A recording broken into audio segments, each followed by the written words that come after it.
ಇವತ್ತು ಎಲ್ಲರಿಗೂ ಗೊತ್ತಿರೋ ಹಾಗೆ ನಮ್ಮ ರಾಜ್ಯಾಧ್ಯಕ್ಷರ ನೇತೃತ್ವದಲ್ಲಿ ಈ ಜನ ಆಕ್ರೋಶ ಯಾತ್ರೆ ನಮ್ಮ ಮೈಸೂರಿಂದನೇ ಪ್ರಾರಂಭ ಆಗಿದೆ. ಎಲ್ಲರಿಗೂ ಗೊತ್ತಿರೋ ಹಾಗೆ ಕಾಂಗ್ರೆಸ್ ಸರ್ಕಾರದ ಒಂದು ದುರಾಡಳಿತ, ಅನೇಕ ಹಗರಣಗಳು, ಬೆಲೆ ಏರಿಕೆ ಇರ್ಬೋದು, ಅಲ್ಪಸಂಖ್ಯಾತರ ತುಷ್ಟೀಕರಣ ಇರ್ಬೋದು, ಕಾನೂನು ಸುವ್ಯವಸ್ಥೆ ಇತ್ಯಾದಿ ವಿಷಯಗಳು ಹೇಳಕ್ ಹೋದ್ರೆ ರಾತ್ರಿವರೆಗೂ ಇಲ್ಲೇ ಇರ್ತೀವಿ. ಅನೇಕ ಒಂದು ಸಮಸ್ಯೆಗಳನ್ನು ಈ ಸರ್ಕಾರದ ಪರವಾಗಿ ನಾವು ಇಲ್ಲಿ ಹೇಳಬೇಕಂದ್ರೆ ನಾವು ರಾತ್ರಿವರೆಗೂ ಇಲ್ಲೇ ಇರಬೇಕಾಗುತ್ತೆ. ಇಲ್ಲಿ ವರಿಷ್ಠ ನಾಯಕರು ಎಲ್ಲ ಬಹಳ ವಿಸ್ತಾರವಾಗಿ ಇದೆಲ್ಲ ಬಗ್ಗೆ ಮಾತಾಡ್ತಾರೆ. ನಮ್ಮ ಮೈಸೂರು ಮತ್ತು ಸುತ್ತಮುತ್ತ ಇರುವ ಜಿಲ್ಲೆಗಳ ಬಗ್ಗೆ ಮಾತಾಡಿದ್ರೇ ಸಾಕು ಯಾವ ರೀತಿ ಆಡಳಿತವನ್ನು ವಿಫಲ ಆಗ್ತಾ ಇದೆ ಅಂತ ನಿಮಗೆ ಬಹಳ ಸ್ಪಷ್ಟವಾಗಿ ಕಾಣುತ್ತೆ. ಮೊದಲನೇದಾಗಿ ಮೈಸೂರು ಅಂದರೆ ಇದು ವಿದ್ಯಾಭ್ಯಾಸದ ಕ್ಷೇತ್ರ. ವಿದ್ಯಾಭ್ಯಾಸಕ್ಕೆ ಮಾದರಿ ಆಗಿರುವಂಥದ್ದು ಮೈಸೂರು ಸಂಸ್ಥಾನ. ನಮ್ಮ ಮೈಸೂರು ವಿಶ್ವವಿದ್ಯಾನಿಲಯನೇ ನಿನ್ನೆ ಮೊನ್ನೆ 100 ಕೋಟಿಗಿಂತ ಹೆಚ್ಚು ಡೆಫಿಸಿಟ್ ಬಜೆಟ್ ಅನ್ನು ಮಂಡನೆ ಮಾಡಿದ್ದಾರೆ. ಪೆನ್ಷನರ್ಗಳಿಗೆ ಆದಾಯ ಕೊಡುವಂಥದ್ದು, ಪೆನ್ಷನ್ ಕೊಡುವಂಥದ್ದು ಹಣ ಇಲ್ಲ ಅವ್ರ ಜೊತೆ.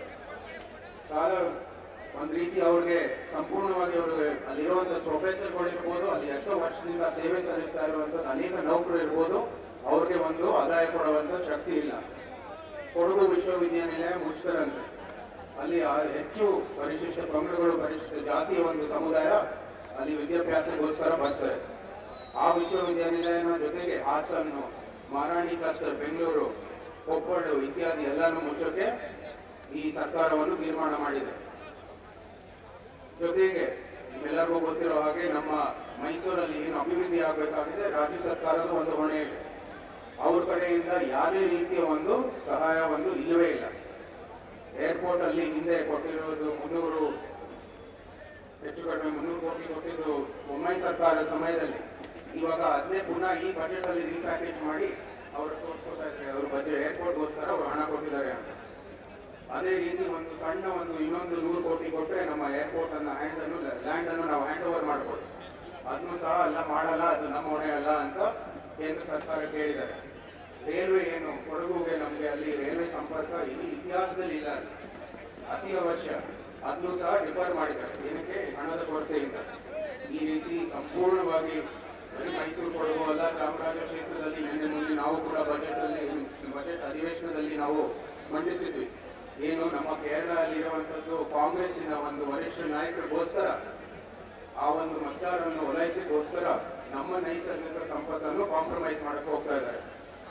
ಈ ರೀತಿ ಬರೀ ಕೇರಳಕ್ಕೆ ಲಾಭ ಆಗುವಂಥದ್ದು, ಕಾಂಗ್ರೆಸ್ಸಿನ ವರಿಷ್ಠ ನಾಯಕ ಲಾಭ ಆಗುವಂಥದ್ದು ಸರ್ಕಾರವನ್ನು ರೂಪಿಸ್ತಾ ಇದ್ದಾರೆ. ಇದೆಲ್ಲನೂ ನಾವು ಅನುಭವಿಸ್ತಾ ಬಂದಿದ್ದೀವಿ. ಮುಂದೆ ನಮಗೆ ಒಂದು ದೊಡ್ಡ ಹೋರಾಟ ಮಾಡೋ ಮೂಲಕ ಜನರ ಮುಂದೆ ಎಲ್ಲ ಸಮಸ್ಯೆಗಳನ್ನು ಮಂಡಿಸಲಿಕ್ಕೆ ಈ ಒಂದು ಒಳ್ಳೆ ಪ್ರತಿಭಟನೆಯನ್ನು ನಮ್ಮ ರಾಜ್ಯದ ವರಿಷ್ಠರು ಮತ್ತು ಇಲ್ಲಿಯ ಕಾರ್ಯಕರ್ತರು ಏರ್ಪಡಿಸಿದ್ದಾರೆ.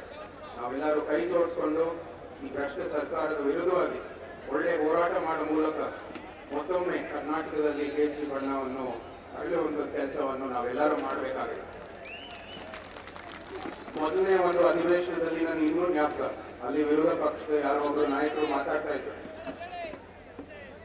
ಅವ್ರು ಹೇಳ್ತಾ ಇದ್ರು, ನೀವು ಕಾಯ್ತಾ ಇರಿ, ನೋಡ್ತಾ ಇರಿ, ನೀವು ಬಂದಿರೋದು ಕ್ರಚ್ ಮೇಲೆ ಅಂತ. ಅಂದ್ರೆ ನಮ್ಮ ನಿತೀಶ್ ಕುಮಾರ್ ಪಾಟೀಲ್ ಅವರು, ತೆಲುಗು ದೇಶಂ ಪಾರ್ಟಿಯವರ ಒಂದು ಕ್ರಚ್ ಮೇಲೆ ನೀವು ಬಂದಿರೋದು. ಅದು ಈ ಒಂದು ಲೋಕಸಭಾಲಿ ನೀವು ಡೆಲ್ಲಿ ಕಾಯಿರಿ, ಮಹಾರಾಷ್ಟ್ರ ಕಾಯಿರಿ, ಹರಿಯಾಣ ಕಾಯ್ತಾ ಇರಿ ಅಂತ ಹೇಳಿದ್ರು. ಹರಿಯಾಣನೂ ಆಯ್ತು, ಮಹಾರಾಷ್ಟ್ರನೂ ಆಯ್ತು, ಡೆಲ್ಲಿನೂ ಆಯ್ತು. ತೀರ್ಮಾನ ಎಲ್ಲ ಕಡೆ ನೀವು ನೋಡಿದ್ದೀರಾ. ಫಲಿತಾಂಶ ಭಾರತದ ಸಮಸ್ತ ಜನರು ಕೇಸರಿ ಪರವಾಗಿದೆ. ಕರ್ನಾಟಕದ ಒಂದೇ ರಾಜ್ಯ ಇವತ್ತು ಉಳಿದಿರುವಂಥದ್ದು. ಭವಿಷ್ಯದಲ್ಲಿ ನಮ್ಮ ಎಲ್ಲ ವರಿಷ್ಠ ನಾಯಕರ ಒಂದು ನೇತೃತ್ವದಲ್ಲಿ ಮತ್ತೊಮ್ಮೆ ಕರ್ನಾಟಕದಲ್ಲಿ ಆ ಕೇಸರಿ ಧ್ವಜವನ್ನು ಹರಡುವಂಥ ಕೆಲಸ ನಾವೆಲ್ಲರೂ ಮಾಡೋಣ ಅಂತ ಹೇಳ್ತಾ, ಇಲ್ಲಿ ನಮ್ಮ ಕಾರ್ಯಕರ್ತರು ಇಷ್ಟು ದೊಡ್ಡ ಸಂಖ್ಯೆಯಲ್ಲಿ ಬಂದು ಈ ಕಾರ್ಯಕ್ರಮವನ್ನು ಯಶಸ್ವಿ ಮಾಡಿದ್ದಾರೆ. ನಿಮ್ಮೆಲ್ಲರಿಗೂ ನಾನು ಮತ್ತೊಮ್ಮೆ ವಂದನೆಗಳು, ಅಭಿನಂದನೆಗಳನ್ನು ಸಲ್ಲಿಸುತ್ತೇನೆ. ನಿಮ್ಮ ಜೊತೆಗಿದ್ದೀವಿ. ಯಾವುದೇ ಕಾರಣಕ್ಕೂ ಈ ಒಂದು ಹೋರಾಟ ಇಲ್ಲಿ ನಿಲ್ಲಬಾರ್ದು. ನಿರಂತರವಾಗಿ ಈ ಸರ್ಕಾರವನ್ನು ಬೀಳುವವರೆಗೆ, ಈ ಸರ್ಕಾರದಲ್ಲಿ ಪುನಃ ನಾವು ಒಂದು ಒಳ್ಳೆ ಭವಿಷ್ಯವನ್ನು ರೂಪಿಸುವಂಥ ಕೆಲಸ ಮಾಡುವವರೆಗೆ ನಮ್ಮ ಹೋರಾಟ ನಿರಂತರವಾಗಿರಲಿ. ನಾವು ಕೂಡ ನಿಮ್ಮ ಜೊತೆಗೆ ಇರ್ತೀವಿ ಅಂತ ಹೇಳ್ತಾ ಮತ್ತೊಮ್ಮೆ ನಿಮ್ಮೆಲ್ಲರಿಗೂ ಶುಭಾಶಯಗಳನ್ನು ಸಲ್ಲಿಸುತ್ತಾ ಜೈ ಹಿಂದ್, ಜೈ